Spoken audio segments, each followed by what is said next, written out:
So with this addressable market, Gen Z and millennials, when you market to them, I want to understand, do you also consider their preferences in your project when it comes to amenities, when it comes to demand of having a office setup or something like that? Do you consider those preferences when you are addressing this kind of market? Oh, absolutely. For any campaign or any marketing proposition to be successful, your product has to back you, support you. Rarely you have had long-term successful campaigns which have worked where you didn't have the backing of them. In real estate, when you are creating a product which is going to see light of the day after 4 or 5 years, that much forward thinking is very, very important to almost, I would say, segregate what is a consumer behavioral change, what is a short-term behavior, and what is going to last, and what will people graduate to over a period of time. Right. So to give you an example, right? So when the pandemic happened, say 4 years back, all of us wanted to open up inside our homes, right? And suddenly the most prized possession for anybody was to have a deck or a light. Yeah. That was the talking point. Like, the fact is, because of regulation changes, the market had moved away. And because spaces were so less in Mumbai, naturally, we were trying to utilize majority of the spaces. And we were trying to started enclosing the spaces and giving people a bigger size living. So that was the trend, say, I would say, in the 2011, 12, in all homes started enclosing the decks, right? And you have this glass, shiny towers, like what has happened in some of the global cities, like Singapore, like Mumbai started going that way. Now, I can't pivot immediately in my existing products. Now, when you look at launching new products, that becomes an important point to look at, that is it satisfying those? But apart from this, there were many other aspects which were noticed at that point in time. But the question is, will they last for 4 or 5 years and still be as relevant as possible? If I look at the category that you primarily spoke about, Gen Z and millennials, I think one of the important learnings for any brand in this category is what is the value or the attachment that this audience is going to have with you. Yeah. If across every other category, they have been usually so fickle, and it is primarily being on trend, which matters. But this is not a product category which moves on trend. This has much longest shelf life, right? So they are only going to value you and have an attachment with you when they start seeing that this category is fulfilling some of their primary needs, and they are willing to trade off. While we have seen across these younger audience today started buying homes, is primarily this realization that this is important for me. I need to, I can have this my place, this is my freedom. I do not need to be touched. So today, where you can still develop careers working from anywhere or having different vocations in life, it doesn't matter today exactly which part of the town. And then they started realizing that I'm willing to, say, sacrifice a so-called Tony pin code where I was renting earlier if I have like-minded people around. If I have spaces where I can do my kind of things. If I have got, because if infrastructure is starved, at least I have connectivity where I need to. When these things start ticking the boxes, they are happy to move. They are happy to buy. It is known Mumbai has a higher cost of living. And it's not only real estate. It is across categories. The price that you pay for a restaurant meal in Mumbai as compared to, say, Calcutta, where Rakesh was working earlier, there's a big difference. It is a known economics. Within that, if you are being able to deliver more value, you will garner a larger share of audience with the category of concern. Do you agree with that? So I think your question had another dimension about how you address the amenities or, for the Gen Z. So the product development process starts on us with the understanding of the segment that we are going to cater. Now with the segment, what age group, what family size, the demographic, even, the social behavior of people. So first of all, it starts with that process. So we try to understand.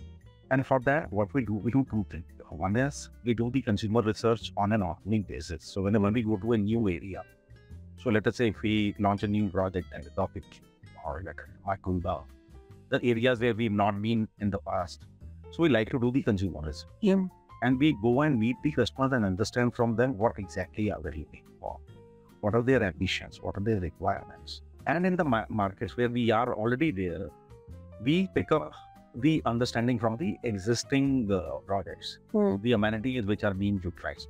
So we look at the usage data, then we understand, what amenities are being used and what amenities being demanded more by the customers. So the entire product development process starts from, the project will be delivered at a time, when this, the current landscape will change. Maybe, people's behavior, consumption pattern, technology would also change.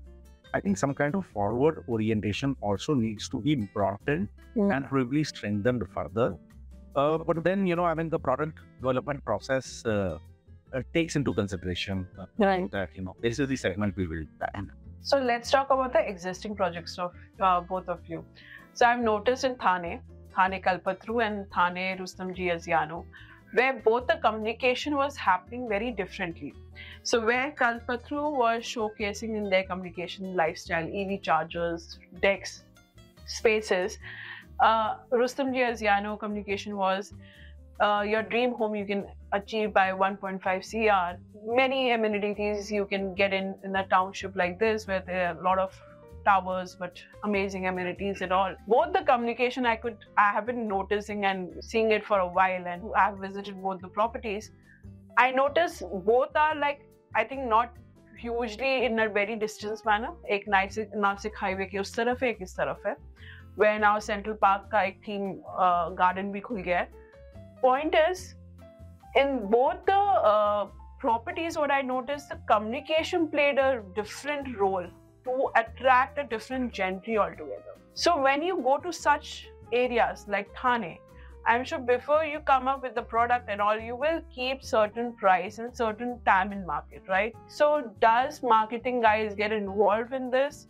Or is it once the product is ready, or marketing people give their data, this area mein ja rahe, so let's focus on these amenities or on these particular time market.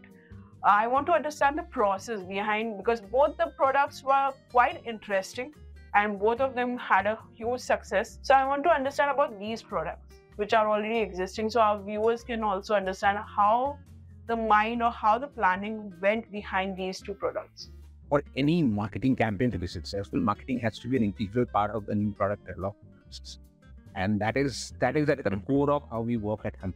So we take a reasonably long period of time to fine-tune a product before we, because I believe we are not a builder or a developer. We are essentially product designers. So that is something that Kalpataru takes pride in, and which has been honed and developed for the last 55 years. That's the reason why Kalpataru has been known as the house of firsts. We have had so many innovations starting back in the 60s and 70s. If you see the developments in Federal Road, the buildings like Nilambar, Shitej, they introduced many things. Or even a project like Kalpataru Horizon in Poli. Poli has the best of products from every creative developer in Mumbai. But if you look at the way that building stands and what was created at that point of time, this entire aspect on premiumizing on sea views to give you the first habitable floor at a very higher level than which usually used to be at that point of time, were absolutely, I would say, visionary thinking of the promoters and partners. So a similar kind, and when you look at a project like Park City, it's a destination piece for Thane. So when we approached that project, it was never about giving affordable homes to a Mumbai. No. It was fulfilling aspirations for a generation of Thanekars. So it was never about building homes which are, I would say, affordable for a Mumbai. We believe that Thane, as a city today, as part of the Mumbai metropolitan region, has huge potential for development, and which is already getting fulfilled today. And further commitments of both infrastructure and private, I would say, investment of capital is proving that. Today, Thane, as if I'm a resident of Thane, I'm self-sufficient. I'm not dependent on any of the other places like, say, Mumbai or Navi Mumbai to fulfill any of my needs. So if that is the case, then the product has to live up to it. So we realized over a period of time, and which is proving even more today, is there is a natural trend towards premiumization. right? In every category, whether it is even, say, if I look at an FMCG category moving from, say, soaps to body washes, scrubs, the entire D2C businesses that we are looking at, organic, coffee, milk, chocolates, everything, right? There is a trend which is there. And more so we realized in this camp. So when you have a parcel of land of that size and importance and bang in Old Sheikh Road at the heart of Thane, it had to be developed in the And when you are developing a grand central park right at the heart of Thane, which, forget Thane, very rarely any other city of Mumbai has that. We are so starved of such public infrastructure, right? So in collaboration with the Thane Municipal Corporation, when we looked at developing that, it was all about creating that life of around living in the flora and fauna, around nature, and living around the world-class, because that's where the pride and the joy comes from. You know, your home. You can't have a bigger trophy or a bigger dress that you can talk about, a bigger possession that you can have. So if those are the requirements, then you naturally have to build something which is about fulfilling those desires rather than looking at, is it at a particular price point, or because the consumers are going to see through. And as a business, Kalpataru, in any micro market that we operate in, we typically operate at the top end of the market. We believe we create absolutely long-lasting, world-class premium products which last the rest of time. That's what we are good at. That's our DNA. And we went with the same thought process for Kalpataru Park Cities. And which is what gets reflected in the communication, because then only the communication works, because if it stands true to the product, that is. Tell us about Rustomjee as Yano. What went through that? Because it's a huge township, people love it, everyone could afford it, and a lot of amenities. And that created a different, I would say, game changer for the Thane market. So I'll answer this in a couple of pieces, right? So one, I will speak about Thane. Rustomjee Thane, and then I will also speak about the other projects that we are delivering here, and then I'll also talk about Rustomjee's brand philosophy. What we've done.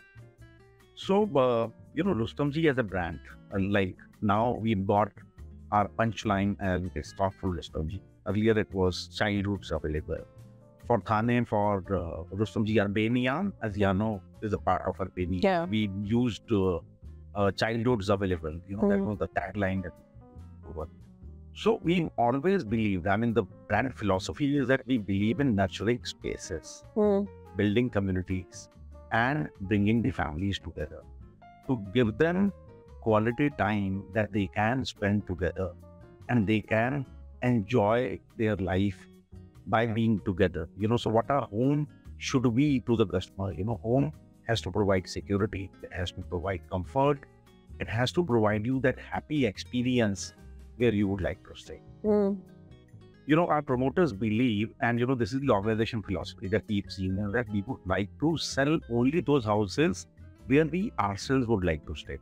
So none of our product offering, whether it is a Virar offering or a Thane offering or something in Mumbai, all our products or projects should be such that after making that, we ourselves would like to stay there. Now, as Yano, the particular wing that you are talking about, like I said earlier, it depends on what kind of segment are you talking. What is it which is going to be most interesting for that segment to understand? What is it that you would like to pitch to that customer?